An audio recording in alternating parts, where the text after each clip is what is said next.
Hey everybody, welcome to this session. Thanks for joining us for Bridging Trust, the role of pre-sales in the modern buying journey. My name is Taylor Jeffrey. I'm a mid-market sales manager here at Consensus, and I'll be the moderator for the session today. DemoFest is presented by Consensus. We help you transform how you sell with product experience platform. We help you automate demos, drive faster decisions, and accelerate growth. You can learn more about Consensus at goconsensus.com, or you can click Watch a Demo at the top of your screen if you want to see a demo for yourself. We would encourage you to participate in today's session.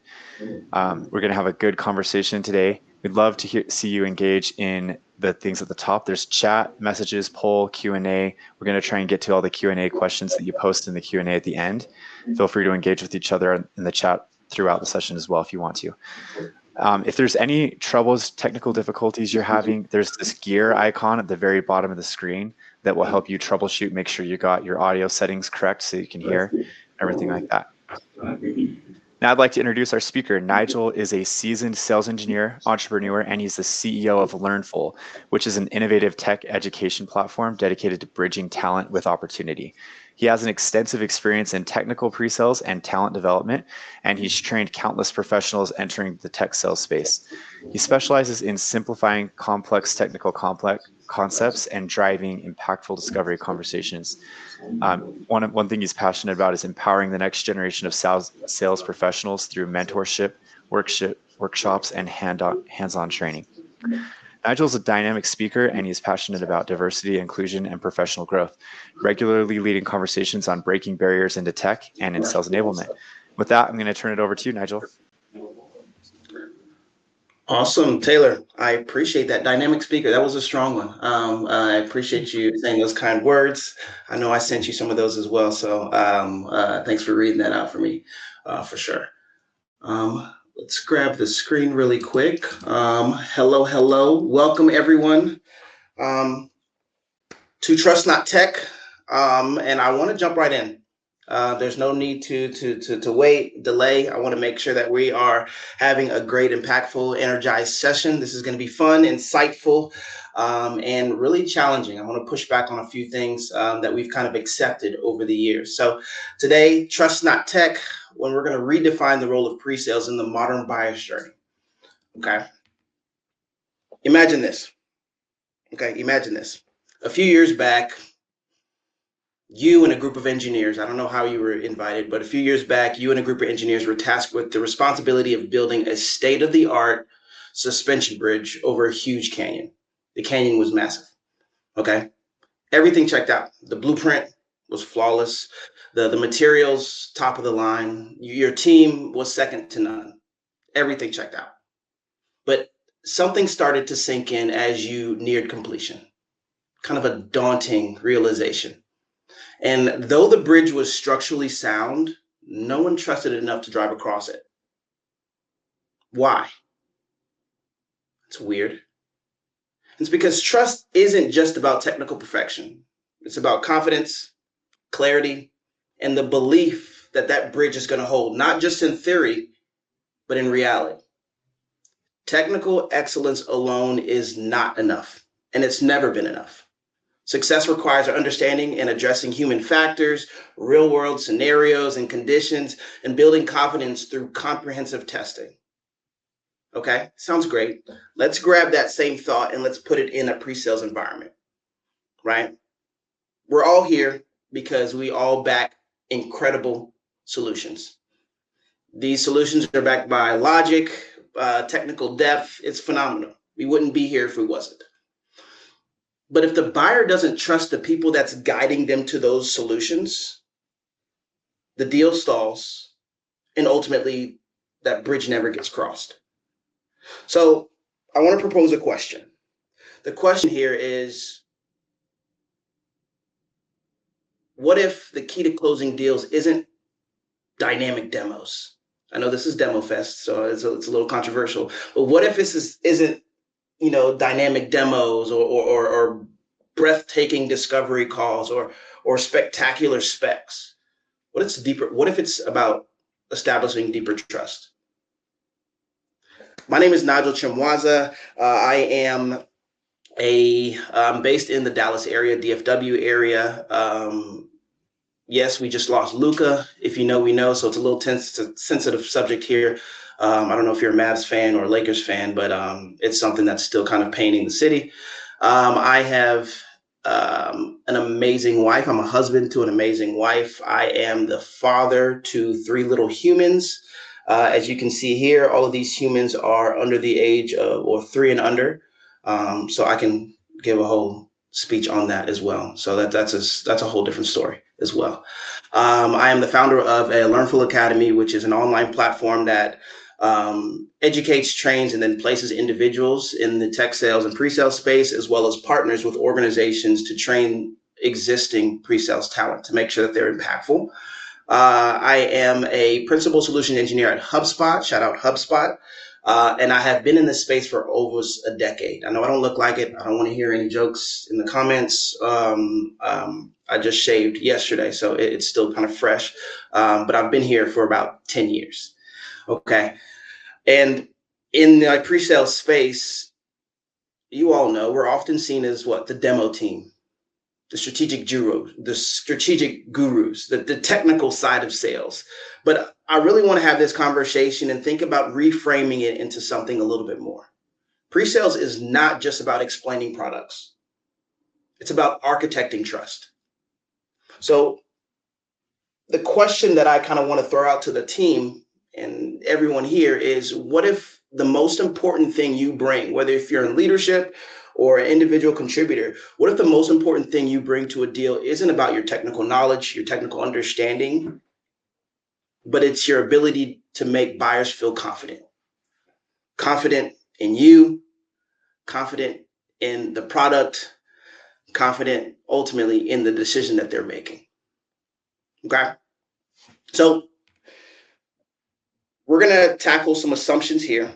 We're going to tackle some assumptions here. And throughout this conversation that we have, the next 30, 45 minutes that we have, I'm going to push back on some things that we've kind of normalized in this space, in this pre-sale space. Not good, not bad, but I really want to challenge the things that we've kind of embraced over the years about our role.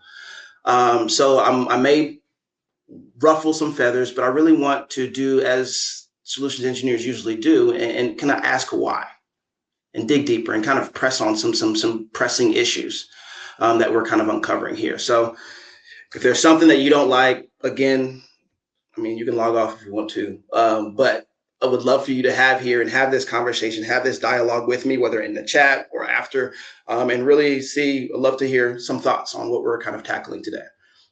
Okay, the first thing is this, y'all.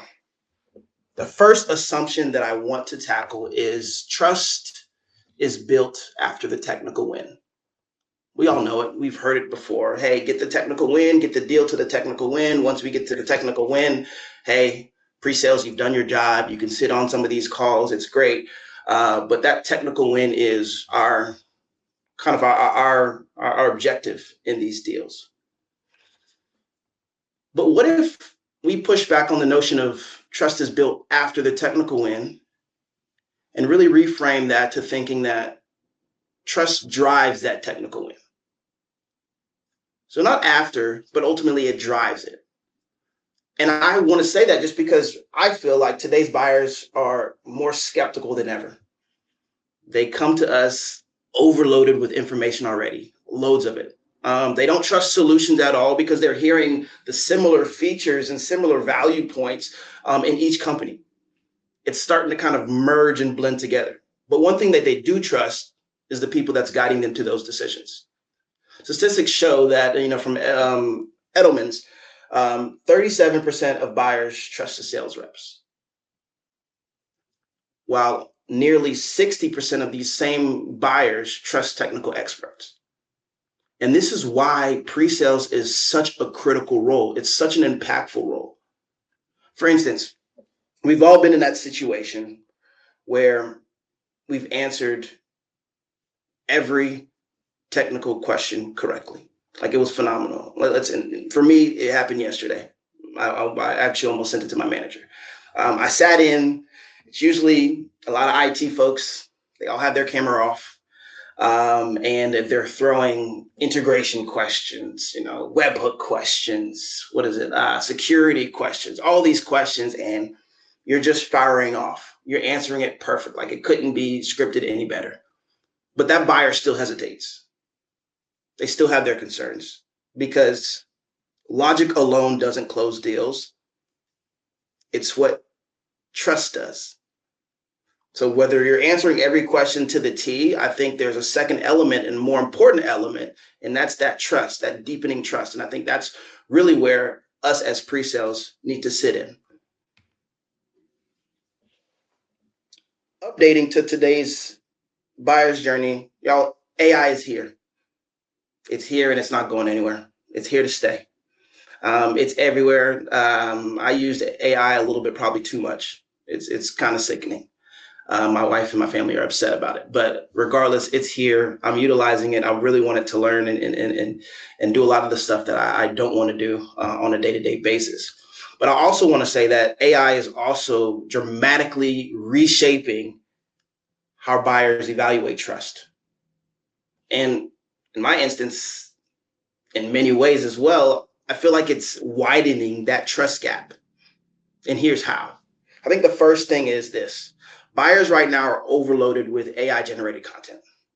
It's everywhere. So decision makers right now are feeling bombarded from left, right, and center, whether if it's AI driven sales reach, whether if that's auto generated white papers, whether that's generic chatbot interactions, it's coming from every which way. A study in Gartner shows that 77% of B2B buyers feel like they do more research now on their own more than ever, which leads to more skepticism towards sales teams. And that outcome of that, or the result of that, is, as that skepticism increases, buyers don't trust these canned responses anymore, or these over optimized sales pitches. The second thing that I feel like has been a change in with AI is it kind of creates that paradoxical behavior, that paradoxical buyer behavior. So buyers have more access to technical information more now than ever, which often leads them to self-diagnose their needs even before they're speaking to anyone in the pre-sales team. But as we know, self-diagnosis often leads to a lot of flawed conclusions.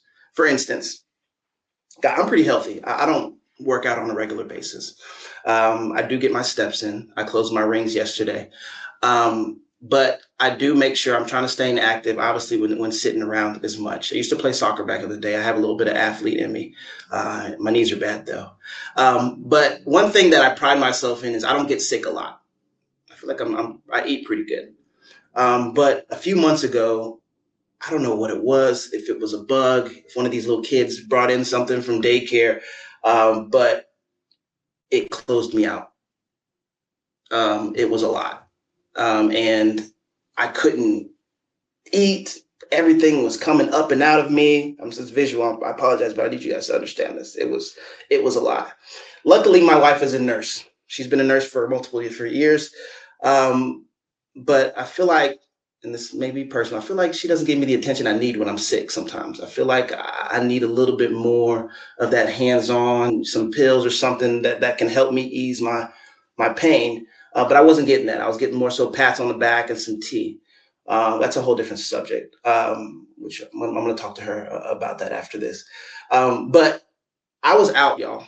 It was tough for me in that moment. It was like 3 days. And usually, I kind of bounce around and do my research, but I was feeling nostalgic, and I decided not to go to ChatGPT or any of these other AI things to see what's wrong with me. I went to WebMD. I don't know if you guys know what WebMD is. I don't want to date myself here, but WebMD, for those who don't know, it's kind of like what we used.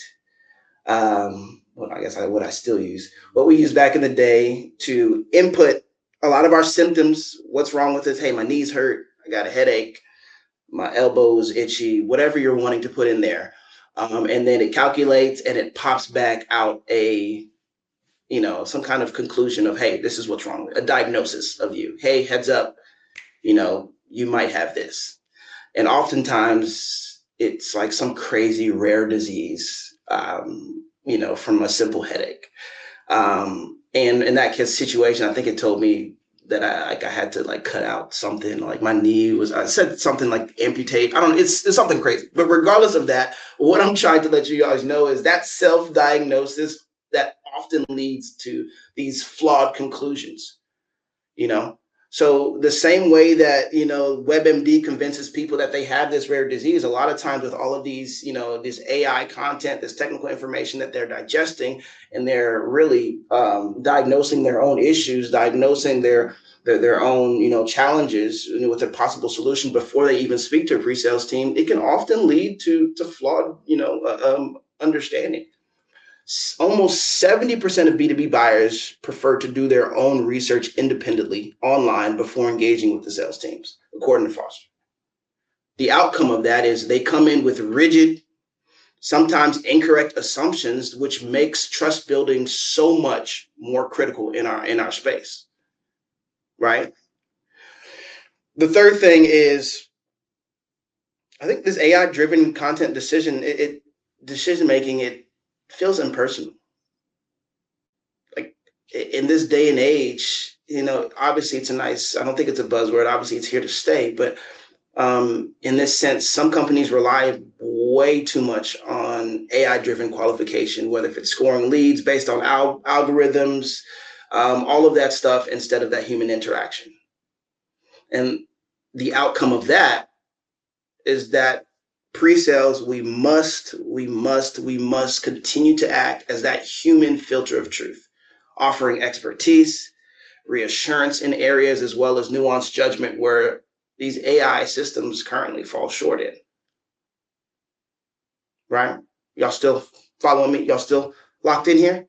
Let me check the chat. Let me see if any questions or comments here. Boom, boom, boom. We're good. Okay, cool, cool, cool. Awesome, awesome, awesome. Let's continue. So with that, we talked about the AI journey, the buyer's journeys. We talked about really how the modern journey has changed based upon how AI is reshaping how buyers evaluate that trust, right? So how do we fix it, Nigel? You're saying all these words, cool. You said what's wrong. You're saying what the outcome is. I think it's three simple things. I feel like as pre-sales, to bridge that trust gap, we need to make sure that we're providing expert content to these generated insights. We're making sure that we're challenging faulty assumptions that buyers are bringing from self-research, and then always, always, always being that human filter, being that human voice in an age of automation. It's those simple three things. And it's obviously easier said than done. All right. Next challenge, next challenge, next challenge. What do we have here? The next assumption that I want to throw out to the chat is discovery is about fact finding. It's about gathering requirements. I guess in the chat, how many of you all say that this is true? You've heard it. This is the definition, tried and true, of what discovery is. It's important. Our job here is to grab as much information as possible in these discovery calls and then tie them to a pain point. How many of you all would agree that that's how a lot of us were taught on discovery? But I don't say that's wrong. I don't believe that's wrong at all. But I also want to add a part two to that. I think not only is it about discovering, you know, and gathering information and requirements, but I think it's also about revealing blind spots. Revealing blind spots to that buyer that they may not know. Like, instead of collecting all of this information, I think it's our role to also challenge that buyer's thinking. Ask them specific questions that have them to reconsider their own assumptions. For example, like, frame your solution more so in a shift of perspective rather than a response to their stated needs. So making sure, I'm gonna say that again, framing your solution in a shift in perspective rather than a response to their stated needs. What does that look like? Okay, I'm glad you asked. Instead of saying, hey, Tom, Timothy, I'm gonna say Taylor because he introduced me phenomenally. Hey, Taylor, thank you for digging into the situation. But based upon what you've told me, it seems like your team needs automation in your process. There's a lack of automation. I could say that and it would get the point across. I think, Taylor obviously would know that as well. It's simple. He told me what he doesn't have. And I told him, this is, your stated need. This is a response to that. But I think reframing that shift in perspective, like we just talked about, is, hey, your biggest challenge isn't automation, Taylor. It's the visibility into why deals stall. And here's how we solve that. Right. So this shifts the conversation from transactional to transformational. It's no longer problem focused. I'm not focused on the lack of automation. I'm focused on the possibility of, hey, here's how we solve that. Here is how life could be. Here's how work could be. Here's, the workload that we'll take off based upon our solution here. Right. Okay. The next assumption that I want to challenge, which is a pretty simple one here, is next assumption that I want to challenge is, sorry, I keep bouncing back and forth, is technical demos must be feature driven. This is a pretty simple one. We're all known this. Don't feature dump. You prove the value. So this is one that's really not, we're not challenging much of it. But I really want to double down on this because I think this is something that a lot of us, or a lot of our teams, a lot of us need to lean into a lot more. And it doesn't come second nature to us, especially as us in these SC roles. We love the new features. We want to make sure that we're showing the new cool things that we're able to do. But people remember stories, not specs. So we need to start presenting our solution in this transformational arc of problem, insight, solution, and impact. For instance, problem, hey, right now our sales team is missing revenue targets due to inaccurate forecasting, and it's tough. My job's on the line. All right. Insight, for me, hey, doesn't seem like the problem is your sales team. It seems like, there's a lot of data gaps that's preventing these accurate predictions. Okay. Changing his perspective. Now, let me add our solution in there. Hey, with our AI powered forecasting tool, it identifies trends before they impact revenue. Impact. Imagine knowing with 98% accuracy where your revenue is going to be and where it's going to land next quarter. We painted that full picture. We took them on that journey of problem, insight, solution, and impact. Stanford research shows that people are 20 times more likely to remember stories than facts alone. 22 times. 22. So one challenge I want to make sure that we all take away today is, as you're showing, as your team is showing, as you're showing individually, as you're demoing, don't say, hey, here's what our feature does. Here's what our software does. Here's what our software does. Instead, here's how this feature removes the bottleneck slowing you down. When you say what, that aligns with the product immediately.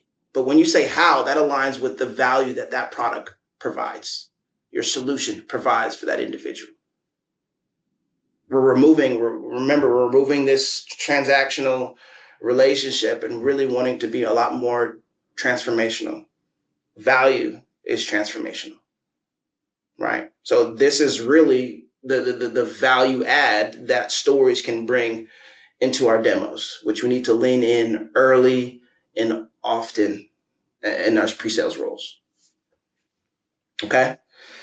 The next assumption is pre-sales should always present themselves as the expert with all of the answers. I'm curious in the chat, how have you all been introduced? Like, how has your rep introduced you to calls? Like, what's the title or the name that they give you? I mean, I'll throw it in the chat if you're wanting to be. But I think for me, it always grinds my gears. It's always just like, hey, this is the technical guru. This is my better half. This is the guy with all the answers. He'll keep me honest. All of these things, which is it's great. I feel flattered. But what usually happens? Immediately right after they introduce you as this end all be all, they ask a question, or you get asked a question, and you have no idea where this question came. It's completely left. Like no one has ever prepared you for this type of question. And you could do three things ultimately. First, you can do the traditional SE role answer. Hey, it depends. It depends. Kind of dance around that question there, and then take it off. You can do the typical, hey, let me get back to you. That's a good question here. Or you can just shoot in the dark and throw a number out there, and hopefully it sticks, and then follow up. And I'm not saying that I do that. I don't know if my manager's on here. I don't do that, the third one, but there's some people I've heard and I've watched some calls that do tend to just throw things out there. Okay, but that's another story. For me, I think it's so important in this role to admit. What if admitting doesn't make you untrustworthy, but it actually makes you more trustworthy? I think buyers respect whenever we're able to say, hey, you know what? I don't know, but I'll find that out. It's not a sign of weakness. It's a sign of integrity. Because that vulnerability, that equals authenticity. And that authenticity always leads to trust. The more open, honest that you can be with these buyers, this is where that trust lies into. And again, our role here is trust, not tech in this space here. So always, always, always lean into areas where you can establish more trust to help the buyers navigate this modern buyer's journey going forward. Okay. So my call to action. I don't want you guys to walk away with anything. I'm not with anything, with something. I want to make sure that there's a challenge for you all. So there's three things I want you guys to walk away with. Number one is always challenge buyers' assumptions. Like challenge what they're coming to the table with. In your next call, reframe a common problem with a fresh point of view. Number two is make a demo a story. Use that simple problem, insight, solution, impact framework, making sure that you're stating, where they're current at, adding your insights, and then that solution and the impact of that solution, whether if it's department-based, role-based, whatever that looks like, making sure that you're able to communicate that. And then three, use strategic vulnerability. Trust isn't about perfection. It's about credibility and partnership. You're their trusted advisor in this situation. So guide them across that bridge, right? With our time together, I want to obviously thank you all, but more so lean into the fact that us as pre-sales, we're not just part of a sales process. Our role is about how the buyer feels during the entire journey. So our interactions are neither dated nor modern. It's simply a necessity in order for us to build trust through that process. So because at the end of the day, what allows us to drive across that bridge, or what allows these buyers to drive across that bridge, isn't technical, isn't knowing all the answers. It's about trust. So always, always lean into the trust aspect of this world, being that can continue to be that architect of trust in this space. And that is what I got, y'all. Short, sweet, simple. Again, I'm excited for you all to tap in with me. Would love to open the floor for a little bit of any questions if need be. But that is my time. Well, we have a question in the Q&A for you. Can you give us some real examples you have faced and explain what you did in those situations? In regards to Who asked that question? In regards to, I guess, what area specifically? Like with Um, storytelling, with vulnerability, with WebMD. I mean, I can give it all. yeah, I guess pick your poison. I don't have more detail than that. What Okay. would you say? Yeah, I think there's multiple different times that this conversation actually helped me so much because I used to really lean on, let's say, specific about the aspect of just discovery. We talked about discovery is not only a fact finding or uncovery, but more so adding and changing their perspective, asking those challenging questions and changing their perspective on things. So I think before I used to always jump in and ask as many questions as possible.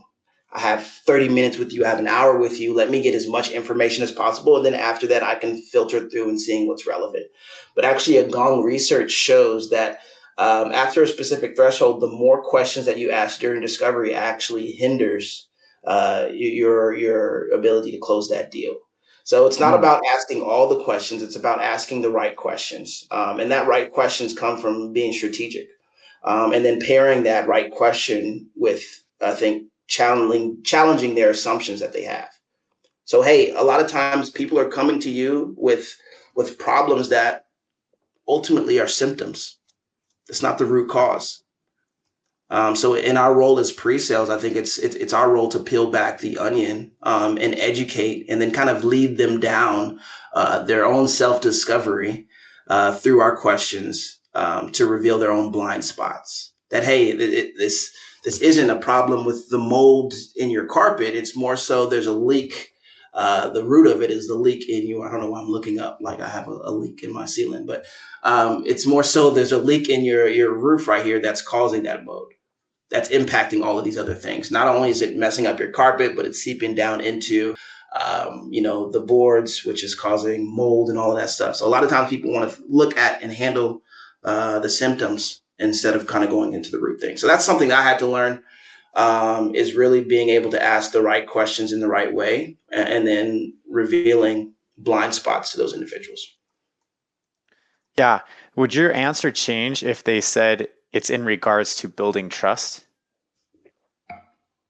No, I think not at all, because I think in that is a huge trust building aspect. If I'm able to uncover areas that, or educate you and uncover areas that you weren't, aware of previously about some of the challenges that you're facing, I think that ultimately crowns myself as that trusted advisor. Hey, this is someone. I think one of the four main reasons why people tend to buy. I think this was actually a HubSpot research portion that was done. I can double check on the exact number, but one of the four main reasons that people buy from said person is they educated me. Mm, They educated me. So in that sense of me being able to kind of pull back, and speaking to something that you may not know, I'm trusting you a lot more because I'm gaining information with working with you. You're bridging that trust gap with me. So I think the answer would still be the same, for sure. cool. Here's the next question. Do you happen to manage, how do you manage an active repository of customer stories on your end that you can leverage during your demos with prospects that are in certain verticals or situations? That's a great question.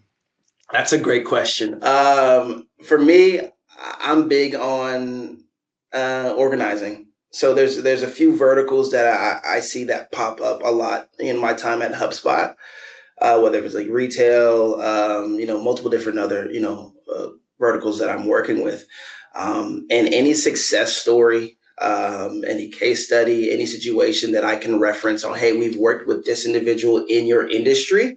And these are some of the challenges that they currently faced, and this is how HubSpot was able to alleviate that or bridge that, gap here. I think being able to speak to someone based upon their industry in an environment that they're familiar with, um, and adding that into your pitch, adding that into the story or your demo that you're telling, it adds that sense of credibility. So for me, I have kind of old school, but I have kind of like a Google Docs or spreadsheet that breaks down, hey, here's some quick wins, 3 or 4 quick wins in the scenario that happened, and then pulling that into what my demo is. So I think that is important to lean on your experience, lean what you've worked with.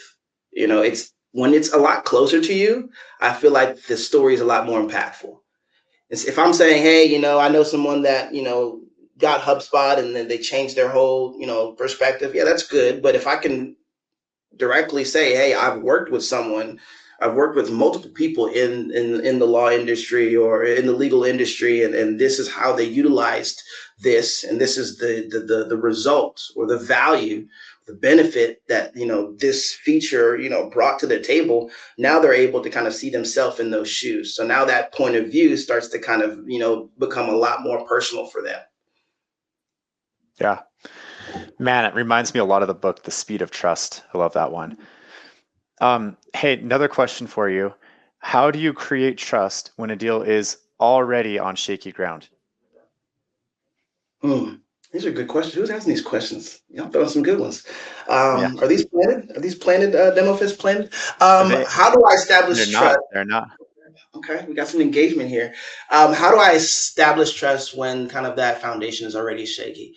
I think, there's ultimately different scenarios on, I can ask on, why that's what was the cause of the shakiness? Was it, we didn't deliver the situation? But I think the main thing here is, I think, reestablishing and going back to the foundation of it all. Sometimes you gotta kind of work backwards to go forward. So if it is at a point of shakiness, it's my job to, as that advisor, as that person that's really orchestrating this deal, that's trying to push it past that tech win, to kind of pull back with our AE and be like, hey, we need to reset. Because right now, and trust and believe, this has happened a multitude of times, especially as you start working with these enterprise and these longer deal cycles and these larger organizations. There's going to be times where, hey, you know what, we got off track. The buyer starts to kind of take the reins in the whole sales process. So I think for me and my AE, it's important for us to be aligned, and hey, we need to reset and go back into the why behind of all of this. What's the motivating factor, and lean into that a little bit more, because right now it's feeling a lot more combative rather than collaborative. They're seeing us versus them rather than us versus the challenge that they're having. So what I always would recommend is level setting on what you've heard, and asking, and I guess a real world scenario that I can give you actionable items is label that emotion that you're hearing. Label that emotion early and often. So if you feel like there's a sense of frustration, label it. Hey, Tom, it seems like, we're kind of misaligned here, or it seems like there may be some frustrations about, whatever we've covered. I would love to hear a little bit more on that, on what's the root of that. Is that safe to say? Because what you're doing as you're labeling that emotion is, first of all, you're diffusing it, and you're establishing yourself as, hey, I want to work with you. But then that also gives you the opportunity, whether you're right or wrong, Tom is going to give you the right answer. Hey, no, I'm not upset about that. It's, this is really where my frustration comes. So it's no longer us bouncing and dancing around kind of the elephant in the room. I'm addressing something, and Tom is letting me know, hey, this is really where my frustration lies. And now I can, attack that head on and have pointed questions on that, or pointed solution based upon his concerns. So I think that's a big thing as well, is making sure that we're labeling that emotion as soon as we hear it, before it starts to grow, before it starts to fester. Like that. Here's another one for you. It was not in the Q&A. It was in another place. I had to dig for it. In the discovery, what is a compelling reason to change? If they do not have one, it's my job to create one. So how are you finding that compelling reason to change? What is a compelling reason to change? I would push back on that, though. I don't think if there's no compelling reason, people already fear change. Like, regardless of the pain that they're facing, a lot of times I think we're taught to hey, show them the pain, press on their pain, and then they're going to make a decision. But if we think about us as even growing up as kids, whenever it was pain, I would often, this was something that we actually learned in training a few weeks back, but whenever there was a pain, I was mentally taught to avoid it. Avoidance. Hey, this is uncomfortable. Let me not, just go around this area. So if individuals that are always leaning into uncomfortable or pain, hey, this is why you need to make a decision. You're losing all of this money here. Your ROI is declining. You're losing leads. This is why you need to go with us. I don't feel like that is a impactful way to really make someone see the benefit. I think leaning into more of the ideal state, the possibility, and ultimately, whether if it's alignment, whether if it's that streamlining, whatever their ideal scenario looks like, I think that's how we'd sell it. Because let's say, think about this. No one likes it. Let's say we're selling a lawnmower. Nobody knows how to sell a lawnmower. Like, it's a lawnmower. You get a lawnmower, you need a lawnmower. The way that you sell a lawnmower isn't, hey, this is push to start, or hey, this is, the blades are 15 inches thick, or it cuts, so precise. You don't sell it because those are features, and features, you can always, if you live by the feature sword, you're going to die by the feature sword. There's always going to be another lawnmower that can do it 10 times better than you. But I think the one thing that you're wanting to do, or you're needing to do in selling that lawnmower, is selling the curb appeal. Hey, you know what? Look how crisp. I just cut my grass yesterday, so I'm looking at it. Look how crisp these edges are. Look at the pattern that I was able to create. Look how, amazing that I was able to go around these little circle things. And then that's where, hey, how did you get that? I just got it through this lawnmower. So I'm selling the ideal state. The vehicle is just a product. The vehicle is just a solution. You can get to this if you just use this simple solution here. So I think a lot of times people lean onto, hey, how do I convince them that this is the right fit for them? You don't. You can't. It's not your job. As pre-sales, our job is not to push them to close one. Our job is to help them make a decision at the end of the day. Right? I like that. Man, that really leads into your whole thing with being the trusted advisor, right? This is a question from me because we ran out of ones in the Q&A. Got one other one for you. I've read that Speed of Trust book that I mentioned. I really like it. He talks about having two core things that lead to higher trust, having a strong character and showing that you have competence. So characters like your integrity, your motives, your intent, and your competence is like you have the skills to answer all those questions rapid fire you were talking about, and that you can deliver on the results of the things you promised you were going to deliver. Yeah. How do you think those two things play into your whole presentation today? No, that's good. Man, I don't know. These questions are probably the best questions I've heard in a long time. So I appreciate that. I think they bleed in perfectly. And I think one thing that, I was always taught is, your character, your integrity alone will get you in rooms that your skill won't. So yes, I think it's important for them to be hand in hand. But I also believe that, I think your skills can only take you thus far. I think for your name to be in some of these conversations, in leadership roles and in a lot of these areas about growth, I think it comes with integrity. And integrity, there's so many aspects of things of what you're doing behind closed doors when people aren't watching, or just the work that you're putting in and how you're treating individuals as you're getting up there. I think that gives you that lasting impact as that trusted advisor, because you can know it all, you can have the skills, but I've also seen people kind of get cut at the knees.